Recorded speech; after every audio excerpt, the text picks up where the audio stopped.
এই সরকারের দায়িত্বটা কি?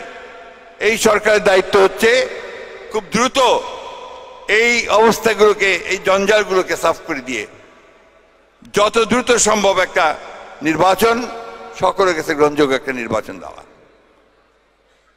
আমরা বলেছি যে এটারই খুব বেশি সময় তো লাগার কথা নয়। আমরা মনে করি যে নির্বাচন ব্যবস্থা,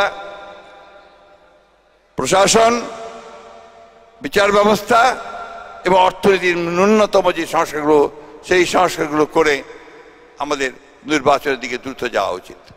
কারণ আমরা এর আগেও বলেছি যে নির্বাচন যত দেরি হবে সমস্যা তত বাড়তে থাকবে, ততই বেশি গণতন্ত্রের বিরোধী শক্তিরা মাথা উঁচু করে দাঁড়াবে, ততই বেশি গণতন্ত্রকে যারা দেখতে চায় না, গণতান্ত্রিক ব্যবস্থা চায় না, তারা জায়গা করে নেওয়ার ব্যবস্থা করবে।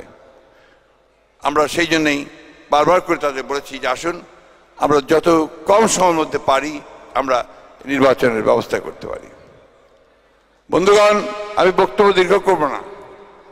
আমরা একটা বিশাল ভয়ঙ্কর একটা কঠিন সময় পার করে আমরা একটা নতুন সূর্য দেখছি।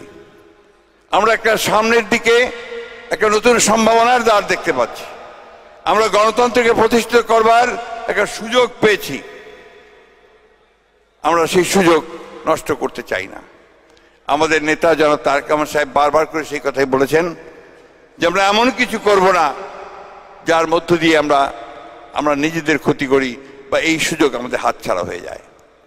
তিনি দেখবেন যে আমাদের তারেক রহমান সাহেব কত ম্যাচিওরড হয়েতে বক্তব্য দিচ্ছেন, এবং এই কয়েকদিন গতকালও তিনি যে বক্তব্য দিয়েছেন এই ভারতের সঙ্গে এই সমস্যার কারণে খুব খুবই ঠান্ডা মাথায়, অত্যন্ত স্টেটসম্যানের মতো, রাষ্ট্রনায়কের মতো তিনি বক্তব্য দিয়েছেন, এবং তিনি ধৈর্য সহকারে এই সমাধানগুলো করার জন্য বলেছেন, এবং তাদের পাতা ফাঁদে আমরা যেন পা না দেই সেই কথাটা বারবার বলেছেন। তাই কোনো হঠকারিতা নয়, কোনো বিশৃঙ্খলা নয়, অত্যন্ত সতর্কতার সঙ্গে আমাদেরকে সামনের দিকে পা ফেলতে হবে। আমাদের মধ্যে অনেকে আছেন যারা উগ্রতা করেন, আমাদের মধ্যে অনেকে আছেন যারা হঠকারিতা করেন, কিন্তু হঠকারিতা বা উগ্রতা এটা কখনোই আমাদেরকে সঠিক লক্ষ্যের দিকে নিয়ে যাবে না। গোটা পৃথিবী এখন ভিন্ন রকম, গোটা পৃথিবী এখন অস্থির হয়ে উঠেছে। আজকে ভূ রাজনীতি, এই ভারত উপমহাদেশের যে রাজনীতি, সবকিছু মিলিয়ে আমাদেরকে সামনের দিকে এগিয়ে যেতে হবে অত্যন্ত সতর্কতার সঙ্গে।